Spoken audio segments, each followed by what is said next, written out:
So hello guys, स्वागत है आपका मेरे चैनल पे। मैं हूँ सूरज और आज मैं एक्सप्लेन करने वाला हूँ द ओरिजिनल सीरीज़ के सीज़न 2 का एपिसोड नंबर 16 और 17। मैंने सोचा था कि इस सीज़न के बचे हुए लास्ट के सारे एपिसोड्स मैं एक साथ ही एक्सप्लेन कर दूंगा, पर आप सबको तो जल्दी से जल्दी चाहिए होता है, तो इसीलिए मैंने सोचा कि पहले ये दोनों एपिसोड को एक्सप्लेन कर देता हूँ और उसके बाद नेक्स्ट वीडियो कल शाम तक आ जाएगी। पर आगे बढ़ने से पहले आप सबसे एक छोटी सी रिक्वेस्ट है कि अगर आप मेरे चैनल पर नए हो तो इसी तरह की और भी वीडियोस के लिए मेरे चैनल को सब्सक्राइब कर लेना, बेल आइकन को क्लिक कर देना और वीडियो को पूरा देखना ताकि आपको स्टोरी अच्छे से समझ आए। तो अब शुरू करते हैं।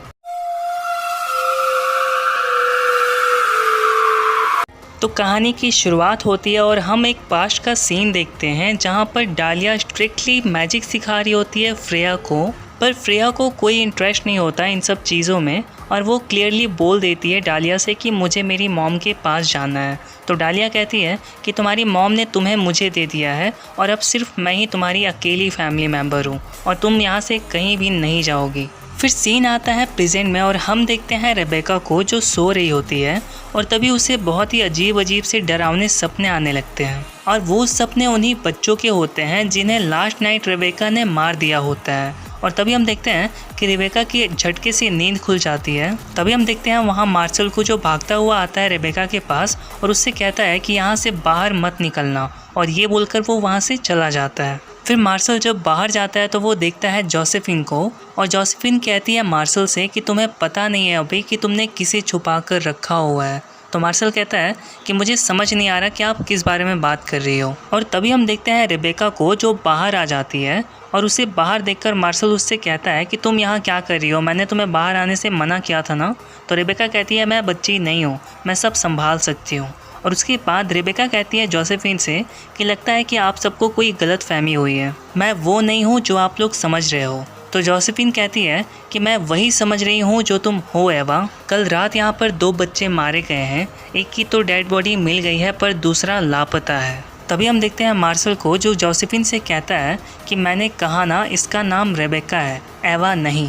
तो जोसेफिन कहती है अपने लोगों से कि पकड़ लो इन्हें। उसके बाद हम देखते हैं वहाँ एलाइजा को और एलाइजा आते ही कहता है कि इसकी ज़रूरत नहीं होगी। क्या आप हमारे बीच में की हुई डील को तोड़ना चाहती हो जोसेफिन? आप लोगों ने जो खोया है उसका हमें भी अफसोस है और मैं उस कातिल का पता लगा कर रहूँगा जिसने उन दोनों बच्चों को मारा है। पर मार्शल सही है, ये मेरी बहन रेबेका है, ना कि कोई एवा। तो जोसेफिन कहती है एलाइजा से कि तुम्हारे पास सिर्फ कल तक का वक्त है, और ये बोलकर वो वहाँ से चली जाती है। फिर हम देखते हैं मार्शल को जो फिन के पास जाता है और वैसे इसका असली नाम विंसेंट है और अब इसकी बॉडी में फिन नहीं है, तो अब से हम इसे विंसेंट ही बुलाएंगे। मार्शल कहता है विंसेंट से कि तुम 9 महीने से अपने होश में नहीं थे, तुम्हें 9 महीने के पहले का कुछ याद भी नहीं होगा। और ये सब कुछ सुनकर विंसेंट एकदम शॉक्ड रह जाता है और वो पूछता है मार्शल से कि आखिर क्या किया है तुमने मेरे साथ। तो मार्शल कहता है कि मैंने तुम्हारे साथ कुछ भी नहीं किया है, जो कुछ भी किया है वो क्लाउस के भाई फिन ने किया था जिसने तुम्हारी बॉडी पर कब्जा कर लिया था। और अगर तुम इसके बारे में और भी कुछ जानना चाहते हो तो मैं तुम्हें सब कुछ बताने के लिए तैयार हूँ, पर मुझे तुमसे एवा के बारे में जानना है क्योंकि तुम भी वहीं से बिलोंग करते हो जहाँ से एवा करती थी। तो मुझे यकीन है कि तुम्हें उसके बारे में कुछ ना कुछ तो ज़रूर पता होगा। तो हम देखते हैं विंसेंट कहता है कि मुझे इस बारे में कोई बात नहीं करनी। फिर हम देखते हैं रेबेका को जो डेविना के पास जाती है और उससे कहती है कि तुम मुझसे कहीं ज़्यादा ताकतवर विच हो, तो मुझे लगता है कि तुम मेरी इस बॉडी का कुछ कर सकती हो, क्योंकि शायद मेरे शरीर में किसी और की भी आत्मा है, मुझे ऐसा एहसास हो रहा है और वो मुझे अंदर ही अंदर पागल किए जा रहा है। तो डेविना कहती है ठीक है मैं कोशिश करती हूँ। कॉल के पास एक बुक थी, शायद उस बुक में इसका सॉल्यूशन लिखा हो। फिर हम देखते हैं क्लाउस को जो फ्रेया को डिनर के लिए इनवाइट करता है और बातों बातों में ही वो डालिया के बारे में पूछने लगता है कि उसकी कमज़ोरी क्या है और वगैरह वगैरह। तो फ्रेया उसे बता ही रही होती है कि डालिया कितनी क्रूर है और तभी हम देखते हैं कि एलाइजा को कॉल आ जाता है रेबेका का। रेबेका कहती है कि कहाँ हो तुम? तो एलाइजा कहता है कि मैं बस यहाँ मीटिंग कर रहा हूँ फ्रेया के साथ, तुम कैसी हो? तो रेबेका कहती है कि मैं बिल्कुल ठीक हूँ। तो एलाइजा कहता है कि तुम्हें यहाँ होना चाहिए था। तो रेबेका कहती है ठीक है मैं बस आ ही रही हूँ। और तभी हम देखते हैं कि रेबेका की तबीयत बहुत ही ज़्यादा ख़राब होने लगती है और उसे देखकर ऐसा लगता है कि जैसे कोई उस पर मैजिक कर रहा हो, और तभी वो बेहोश होकर वहीं गिर जाती है। इधर हम देखते हैं फ्रेया को जो बता रही होती है एलाइजा और क्लाउस को कि डालिया बहुत ही ज़्यादा ताकतवर विच है और उसकी जैसी ताकतवर विच मैंने आज तक नहीं देखी। उसने मुझे अपना गुलाम बनाकर रखा हुआ था और मैं वहाँ से भागना चाहती थी, पर मुझे किसी भी चीज़ की आज़ादी नहीं थी। पर जैसा कि हम सब जानते हैं कि क्लाउस को कभी भी किसी पर भी इतनी जल्दी विश्वास नहीं होता, तो वो कह देता है कि अगर तुम्हें डालिया से इतनी ज़्यादा प्रॉब्लम थी और उसकी वजह से तुम्हें आज़ादी नहीं मिल रही थी, तो तुमने मरने की कोशिश क्यों नहीं की। तो फ्रेया कहती है कि मैंने वो भी ट्राई किया था, मैंने कई बार मरने की कोशिश की थी, पर मैं नहीं मर सकी क्योंकि डालिया ने अपने पावर से मुझे इमोर्टल बना दिया है, तो मैं कभी भी मर नहीं सकती। फिर हम देखते हैं मार्शल को, जिसके लोग विंसेंट को पकड़ कर लाते हैं और मार्शल कहता है विंसेंट से कि तुम्हें मेरी एक दोस्त से बात करनी है। वो बात कर रहा होता है कैमी के बारे में और कहता है कि तुम्हें इससे बात करनी है और इसे सब कुछ बताना होगा, तुमने इसका भी बहुत कुछ बिगाड़ा है। फिर कैमिली कहती है विंसेंट से कि अगर तुम्हें अपने सवालों के जवाब चाहिए तो यहाँ पर चुपचाप बैठ जाओ। तो विंसेंट वहाँ बैठ जाता है। फिर हम देखते हैं रेबेका को, जिसे होश आता है तो उसका फ़ोन रिंग कर रहा होता है। तभी वो अपना कॉल रिसीव करती है तो फ़ोन पर होता है एलाइजा और एलाइजा कहता है कि क्या तुम ठीक हो, तुम हो कहाँ पर। तो रेबेका कहती है कि मुझे कुछ समझ नहीं आ रहा कि मैं कहाँ पर हूँ। और हम देखते हैं कि रेबेका किसी अनजान जगह पर होती है। फिर रेबेका जब अपने घर पहुँचती है तो वहाँ होता है क्लाउस। क्लाउस उससे पूछता है कि तुम थी कहाँ पर, और वैसे भी मुझे अपनी बहन फ्रेया पर तो बिल्कुल भी यकीन नहीं है, मुझे तो इस बात पर भी शक है कि वो मेरी बहन है। तो रेबेका कहती है कि भूलो मत, उसने मेरी जान बचाई थी। तो एलाइजा कहता है कि हाँ ये सही कह रही है, उसे एक मौका देना चाहिए। फिर हम देखते हैं कैमिली को, जो विंसेंट को फिन के बारे में सब कुछ बता देती है क्लियरली। आगे हम देखते हैं फ्रेया को, जो आती है मिलने के लिए रेबेका से और उससे कहती है कि तुम बिल्कुल भी फिक्र मत करो, मैं सब कुछ जानती हूँ कि अभी तुम्हारे साथ क्या हो रहा है और इसमें मैं तुम्हारी मदद करूँगी सब कुछ फिक्स करने में, यानी कि सब कुछ ठीक करने में। तभी क्लाउस स्माइल करता है और कहता है कि मैं तुम पर विश्वास तो नहीं कर सकता, पर तुम डेविना को बुला सकते हो यहाँ पर ताकि वो तुम्हारे जादू को समझ सके, और मुझे बहुत अच्छा लगेगा कि अगर वो मुझे गलत साबित करे और ये बताए कि तुम बिल्कुल सही हो। तो फ्रेया कहती है कि डेविना मेरे मैजिक को समझ नहीं पाएगी क्योंकि ये बहुत ही उम्दा दर्जे का मैजिक है। उसके बाद हम देखते हैं फ्रेया एलाइजा से बात करने लगती है और उससे कुछ कविताएं सुनाने लगती है जो उसके बचपन में उसकी मॉम यानी एस्थर सुनाया करती थी, और उसके बाद एलाइजा उस कविता को पूरा करता है। तभी हम देखते हैं क्लाउस को, जो फ्रेया की गर्दन तोड़ देता है और फ्रेया वहीं गिर जाती है। उसके बाद क्लाउस कहता है एलाइजा और रेबेका से कि अब हमारी फैमिली के बात करने का वक्त है। फिर हम देखते हैं एलाइजा को, जो क्लाउस को डांटता है और उससे कहता है कि ये हमारी मदद करना चाहती थी, अब तो ये बिल्कुल भी हमारी मदद नहीं करने वाली क्योंकि तुमने इसका गर्दन तोड़ दिया है और अब पता भी नहीं है कि ये दोबारा जिंदा होगी भी या नहीं। तो क्लाउस कहता है कि फिक्र मत करो, इसी ने कहा था कि ये इमोर्टल है और अगर सच में ये इमोर्टल है तो ये दोबारा से ज़िंदा हो जाएगी और ये भी साबित हो जाएगा कि ये झूठ नहीं बोल रही। और अगर ये होश में आ भी गई तो मैं इसको बोलूँगा कि मैं बस देखना चाहता था कि तुम सच बोल रही हो या झूठ। फिर हम देखते हैं फिन को, जो कैमिली से कहता है कि मार्शल ने मुझसे एक बार एवा के बारे में पूछा था और मैं बस उससे यही कहना चाहूँगा कि वो एवा के बारे में भूल जाए और उसके बारे में ज़्यादा ना सोचे।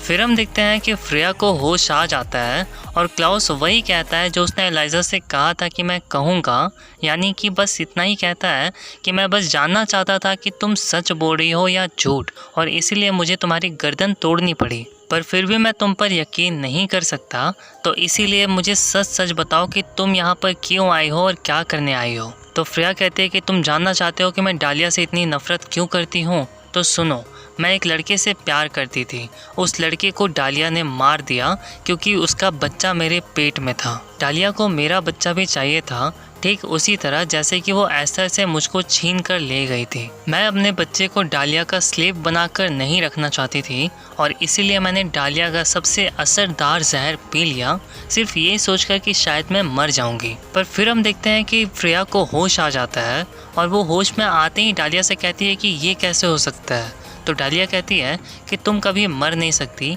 मैंने तुम्हें जितनी जादुई शक्तियाँ दी हैं उसकी वजह से तुम्हें कोई कभी भी हार्म नहीं पहुँचा सकता, पर फिर भी इस असरदार जहर से तुम्हारे बच्चे को तो नहीं बचाया जा सकता था।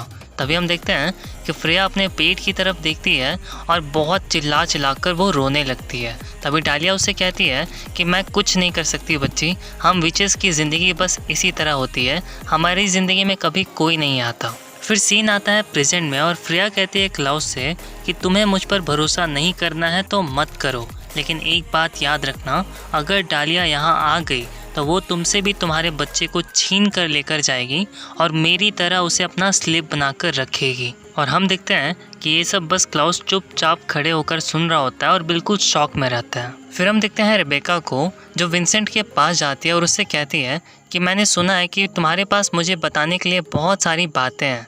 तो विंसेंट कहता है कि हाँ, मैंने भी यही सुना था कि एवा के बारे में हर कोई पूछ रहा है। तो एलाइजा कहता है कि तुम आखिर एवा के बारे में इतना कैसे जानते हो। तो विंसेंट कहता है कि वो मेरी वाइफ है। फिर हम देखते हैं डेविना को जो बेहोश होती है और उसके सर पर भी वही निशान होता है जो एवा अपने विक्टिम्स के सर पर बनाया करती थी। फिर हम कुछ वक्त पहले का एक सीन देखते हैं जहां डेविना कहती है रेबेका से कि आखिर ये सब तुम क्या कर रही हो। तभी हम देखते हैं कि रेबेका नहीं होती, वो एक्चुअली में एवा होती है और वो डेविना के सर पर वही निशान बनाती है और उससे बेहोश करके चली जाती है। फिर हम लास्ट सीन में देखते हैं डालिया को जो क्लाउस की बेबी गर्ल की शक्तियों को महसूस कर पाती है और ये एपिसोड यहीं ख़त्म हो जाता है।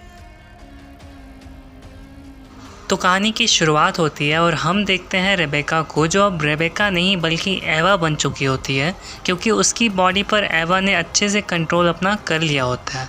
तो अब से हम इसे एवा ही बुलाएंगे। और एवा को क्लाउस की बेबी गर्ल की रोने की आवाज़ आ रही होती है और फिर वो उसका पीछा करती है। तभी वो एक गेट के पास पहुंचती है जहां पर एक गार्ड होता है। वो उस गार्ड को मार डालती है और उसके बाद बेबी के पास जाती है और उससे घूर रही होती है। तभी वहाँ हैली आती है और हैली एवा को रोकने की बहुत कोशिश करती है, पर हम देखते हैं कि एवा बहुत ही ज़्यादा पावरफुल है और वो अपने मैजिक से हैली को उठाकर दूर फेंक देती है। और तभी वहाँ आ जाता है क्लाउस और क्लाउस को देखकर एवा अपना मैजिक यूज़ करती है और क्लाउस के सर में बहुत ही ज़ोर से दर्द होने लगता है और वो वहीं गिर जाता है। तभी हम देखते हैं कि क्लाउस उठता है और अपना एक पंजा मारता है एवा के पैरों पर और एवा डर के मारे वहाँ से भाग जाती है। फिर हम देखते हैं क्लाउस और हैली को जो अपने बच्चे को देखते हैं और वो बिल्कुल ठीक होती है। फिर हम देखते हैं क्लाउस को जो मार्शल को कुछ डार्क ऑब्जेक्ट्स देता है जो विचेस की पावर पर कंट्रोल कर सकती है और कहता है कि तुम कहीं से भी एवा को या फिर वो रेबेका है, वो जो भी है, उसे पकड़ कर लेकर आओ और बस उसे हर्ट मत करना क्योंकि वो जैसी भी है मेरी बहन है। तो मार्शल बताता है क्लाउस को कि एलाइजा ने वादा किया है जोसेफिन से कि वो एक दिन के अंदर पता लगाकर बताएगा कि उन दोनों बच्चों की मौत कैसे हुई। तो क्लाउस कहता है मार्शल से कि जाओ सबसे पहले एलाइजा के पास और उससे कहो कि अपने चार्म का जादू चलाए जोसेफिन पे और उससे कुछ वक्त का मोहलत ले ले। तो हैली कहती है कि तुम्हें नहीं लगता कि हमें अपने बच्चे के पास रहना चाहिए। तो क्लाउस कहता है कि फ़िक्र मत करो, मैंने जैक्सन को देखा है, उसने अपने लोगों की बाउंड्रीज़ लगा दी है यहाँ बाहर में और यहाँ पर कोई भी अननोन इंसान नहीं आ सकता और वैसे भी मैं तो हूँ ही अपनी बेटी को प्रोटेक्ट करने के लिए। तभी हम देखते हैं कि मार्शल वहाँ से चला जाता है एवा को ढूंढने के लिए। इधर हम देखते हैं एलाइजा और हैली को जो जोसेफिन के घर पे जाते हैं और बैठकर बात कर रहे होते हैं। तभी वहाँ आती है जोसेफिन और एलाइजा कहता है जोसेफिन से कि मुझे आपकी मदद चाहिए। फिर हम देखते हैं क्लाउस को जो मिलता है फ्रेया से और उससे कहता है कि तुमने वादा किया था रेबेका से कि तुम उसे उसकी असली बॉडी में ट्रांसफ़र कर दोगी। तो फ्रेया कहती है कि ये सब इतना आसान नहीं है। तो क्लाउस कहता है कि अच्छा, तो तुम झूठ बोल रही थी, अब बताओ, मैं तो तुम्हें मार भी नहीं सकता, पर क्या ख्याल है कि अगर मैं तुम्हारी बॉडी से तुम्हारी स्किन को अलग कर दूँ। तो फ्रेया कहती है कि इसमें मुझे काफ़ी वक्त लग सकता है। तभी हम देखते हैं कि क्लाउस फ्रेया के हाथ में वही जंजीर बांध देता है जो एक डार्क ऑब्जेक्ट होता है और उससे विचेस की पावर्स कंट्रोल होती है। और क्लाउस कहता है फ्रेया से कि चलो अब हमें किसी से मिलने जाना है। इधर हम देखते हैं विंसेंट को जो अकेला बार में बैठकर ड्रिंक कर रहा होता है और तभी वहाँ मार्शल आता है और मार्शल बैठ जाता है विंसेंट के पास और उससे कहता है कि मुझे तुम्हारी मदद चाहिए एवा को पकड़ने के लिए। सिर्फ एक तुम ही हो जो उसे इतने अच्छे से जानते थे और मैं ये काम तुम्हारे बिना नहीं कर पाऊँगा। तभी हम देखते हैं कि विंसेंट उसे एक स्टोरी बताने लगता है। वो बताता है कि कुछ सालों पहले एवा एक रिचुअल परफॉर्म करना चाहती थी जिसमें उसे 3 विचेस की बच्चों की ज़रूरत थी ताकि वो उन सारे बच्चों के पावर को चैनल करके दुनिया की सबसे पावरफुल विच बन सके। पर एक दिन मैंने उसे ये सब कुछ करते हुए देख लिया और उससे मैंने डायरेक्टली पूछा तो वो मुझसे मिन्नतें करने लगी कि मुझे बस और 3 बच्चे चाहिए, उसके बाद हम सबसे ज़्यादा पावरफुल विच बन जाएंगे। और ये सब कुछ बताने के बाद विंसेंट मार्शल की हेल्प करने के लिए तैयार हो जाता है। फिर हम देखते हैं जोसेफिन को, जो यही सारी स्टोरी एलाइजा और हैली को वो बता रही होती है। इधर हम देखते हैं क्लाउस को, जो फ्रेया को लेकर आता है एस्थर के पास उससे मिलवाने के लिए, और एस्थर फ्रेया को देखकर बिल्कुल शॉक्ड रह जाती है और कहती है ये कैसे पॉसिबल है। तभी क्लाउस एस्थर की गर्दन पकड़ता है और उससे कंपेल करता है और कहता है कि अब तुम वही कहोगी जो सच है। उसके बाद वो एस्थर को लेकर जाता है फ्रेया के पास और स्माइल करता हुआ कहता है कि अब ये सच के सिवाय कुछ नहीं कहेगी। फिर हम देखते हैं एवा को, जो अपने चोट पर दवाइयाँ लगा रही होती हैं, और तभी उसके हाथों पर वही डार्क ऑब्जेक्ट वाला जंजीर आकर बंध जाता है और उसे बांधने वाला कोई और नहीं मार्शल होता है। तो एवा बहुत चिल्लाती है और कहती है मार्शल से कि तुम्हारे जैसे वैम्पायर को कैसे पता चला कि मैं कहाँ हूँ। तो मार्शल कहता है कि कोई है जो तुम्हारे बारे में सब कुछ जानता है और ये भी जानता है कि तुम्हें चोट लगने के बाद तुम अपना इलाज करने कहाँ आओगी। और फिर आता है वहाँ विंसेंट, और तभी हम देखते हैं कि मार्शल एवा की गर्दन पकड़ता है और उससे कहता है कि रेबेका को आज़ाद करो अभी। तो एवा कहती है कि क्या तुम्हें रेबेका की ही फिक्र है मार्शल? क्या तुम उस लड़की के बारे में भूल गए जिसे तुम अपनी बेटी जैसा मानते हो, डेविना क्लेयर? और डेविना का नाम सुनते ही मार्शल गुस्से में बिल्कुल पागल हो जाता है और वो गर्दन पकड़ता है एवा की और पूछता है कि डेविना कहाँ है, क्या किया तुमने उसके साथ? तो एवा कहती है कि तुम मुझे छोड़ दो, मैं तुम्हें सब कुछ बता दूंगी। तो मार्शल कहता है कि इससे अच्छा तो है कि मैं तुम्हें टॉर्चर करूं और सब कुछ सारी बातें उगलवा दूं। तो हम देखते हैं विंसेंट कहता है कि इसे टॉर्चर करने से कोई फ़ायदा नहीं है, ये कुछ भी नहीं बताने वाली। तो मार्शल कहता है कि क्या तुम्हारे पास कोई आइडिया है? तो विंसेंट कहता है हाँ, मुझे इससे बात करने दो। फिर एवा कहती है विंसेंट से कि अगर तुम इतने डरपोक नहीं होते तो हम दोनों ही मिलकर इस जगह पर राज कर रहे होते और हम दोनों सबसे पावरफुल विच होते, पर तुमने मुझे धोखा दिया और उसके बाद अब देखो हमारी क्या हालत हो गई है। तो विंसेंट कहता है कि तुमने मेरे पास और कोई रास्ता नहीं छोड़ा था। तो एवा कहती है कि हमें एक यूनिटी चाहिए, हमें स्ट्रेंथ चाहिए, अपनी पावर चाहिए, तभी हम इस जगह पर राज कर पाएंगे। तो विंसेंट कहता है कि क्या तुम्हें उन बच्चों को मारने की ज़रूरत थी? तो एवा कहती है कि मैंने उन बच्चों को नहीं मारा है, मुझे बस उनकी पावर्स चाहिए, उसके बाद वो अपनी माँ के पास जा सकते हैं। तो विंसेंट कहता है कि इसका मतलब ये है कि वो सारे के सारे ज़िंदा हैं। तो हम देखते हैं एवा कहती है हाँ, वो सारे के सारे ज़िंदा हैं। इधर हम देखते हैं क्लाउस को, जो अपनी माँ एस्थर से कहता है कि तुम्हें पता है अच्छे से कि बॉडी जंप कैसे किया जाता है, तो तुम्हें इसका तोड़ भी ज़रूर पता होगा और अब तुम ही हमें इसका स्पेल बताओगी कि कैसे मैं अपनी बहन को बचा सकता हूँ। फिर हम देखते हैं विंसेंट को, जो बात कर ही रहा होता है एवा से, तभी वहाँ आ जाता है मार्शल, और मार्शल कहता है विंसेंट से कि मुझे नहीं लगता कि ये तुम्हें कुछ बताने वाली है। तो विंसेंट कहता है कि एक्चुअली इसने मुझसे बात की है और अब मैं इसकी बात सुनूंगा भी। उसके बाद हम देखते हैं कि विंसेंट अपना मैजिक यूज़ करता है और मार्शल के सर में बहुत ज़ोर से दर्द होने लगता है। उसके बाद विंसेंट अपने मैजिक पावर से उसे उठाकर बाहर फेंक देता है और फिर वो एवा के हाथ की जंजीर खोल देता है और उसके साथ ही चला जाता है। फिर हम देखते हैं मार्शल को, जो एलाइजा के पास जाता है और उसे अपनी सारी बातें बताता है। फिर एलाइजा कहता है मार्शल से कि तुम उन दोनों को ढूंढो और विंसेंट को मार डालो और एवा को पकड़ कर मेरे पास लेकर आओ। तो हैली कहती है तुम अभी भी सिर्फ उसे पकड़ना चाहते हो?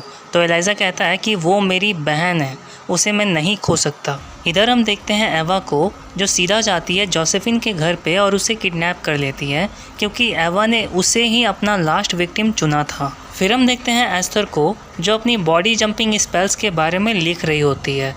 इधर हम देखते हैं एवा को, जो विंसेंट को लेकर उसी जगह आती है जहाँ पर उसने अपने सारे विक्टिम्स को रखा होता है। फिर एवा कहती है विंसेंट से कि मैंने तुमसे बस एक बात झूठ बोली है कि मैं सारे लोगों को छोड़ दूंगी, क्योंकि ऐसा नहीं होने वाला, कुछ लोगों को तो सैक्रिफाइस करना ही होगा, कोई प्रॉब्लम तो नहीं है ना? तो विंसेंट कहता है नहीं, कोई प्रॉब्लम नहीं है। और फिर एवा जैसे ही पीछे मुड़ती है तभी विंसेंट एक मोटा सा रॉड उठाता है और एवा के सर पे ज़ोरदार मारता है और एवा वहीं गिर के बेहोश हो जाती है। तभी हमें पता चलता है कि विंसेंट एक बहुत ही अच्छा विच है। उसके बाद हम देखते हैं मार्शल को, जो सीधा जाता है एलाइजा और हैली के पास और उसे बताता है कि जोसेफिन को किडनैप कर लिया है एवा ने, वो भी अपने लास्ट विक्टिम के लिए। तभी मार्शल को कॉल आता है विंसेंट का और मार्शल उससे कहता है कि तुम जहाँ भी हो मैं तुम्हें ढूंढ लूँगा और उसके बाद मैं तुम्हारे सर को तुम्हारे धड़ से अलग कर दूँगा। तो विंसेंट कहता है कि एवा ने जिन लोगों को भी पकड़ा था मुझे वो सारे लोग मिल चुके हैं और अगर मैं तुम्हारे साथ गद्दारी नहीं करता तो एवा मुझ पर कभी भी विश्वास नहीं करती और मुझे इन सारे लोगों के बारे में जानना था कि ये सुरक्षित हैं या नहीं। फिर विंसेंट देखता है डेविना और बाकी सारे लोगों को जो बेहोश होते हैं और उन सब के नाक से वैसे ही ब्लड आ रहा होता है जैसे कि एवा के नाक से आ रहा होता है। और ये सब देखकर विंसेंट सब समझ जाता है और मार्शल को बताता है कि एवा ने किसी तरह से इन सारे लोगों को खुद से लिंक कर दिया है और अगर एवा मरी तो ये सारे लोग भी मारे जाएंगे। तो मार्शल कहता है कि फिर तो हमें किसी ऐसे विच को ढूंढना होगा जो इन सबको अनलिंक कर सके। तो विंसेंट कहता है कि फिर तो हमें बहुत ही ज़्यादा पावरफुल विच की ज़रूरत है। फिर हम देखते हैं फ्रेया को जो एस्थर का लिखा हुआ स्पेल पढ़ती है और कहती है कि इस मैजिक को करने के लिए मुझे एक बहुत ही पावरफुल ऑब्जेक्ट चाहिए जिसे मैं चैनल कर सकूं। और फिर वो क्लाउस से कहती है कि मैं तुम्हें चैनल कर सकती हूं क्योंकि तुम एक हाइब्रिड हो और मेरे लिए सबसे ज़्यादा पावरफुल भी हो। फिर एस्थर क्लाउस को भड़काने लगती है और कहती है कि ये हज़ारों सालों से डालिया के साथ थी और हो सकता है कि ये आज भी डालिया के साथ ही हो। अगर इसने तुम्हें चैनल किया तो ये तुम्हारे माइंड के अंदर जा सकती है और तुम्हारे सारे सीक्रेट्स का पता लगा सकती है। और फिर क्लाउस एस्थर की बातों में आ जाता है और फ्रेया से कहता है कि तुम मुझे इतनी आसानी से बेवकूफ़ नहीं बना सकती। तभी हम देखते हैं वहाँ आता है एलाइजा और एलाइजा कहता है क्लाउस से कि ये कोई ट्रिक नहीं है भाई, फ्रेया अगर तुम चाहो तो मुझे चैनल कर सकती हो। तो क्लाउस कहता है कि मुझे ऐसा नहीं लगता भाई। तो एलाइजा कहता है कि मैं अपनी बहन रिबेका को ऐसे मरने के लिए नहीं छोड़ूंगा। तो क्लाउस कहता है कि एस्थर हो सकता है कि सही हो और ये अभी भी डालिया के साथ ही काम कर रही हो और जैसे ही ये तुम्हें चैनल करेगी तो इसे तुम्हारे सारे सीक्रेट्स पता चल जाएंगे और हो सकता है कि ये सारी सीक्रेट वो शेयर कर दे डालिया से। उसके बाद क्या करोगे तुम?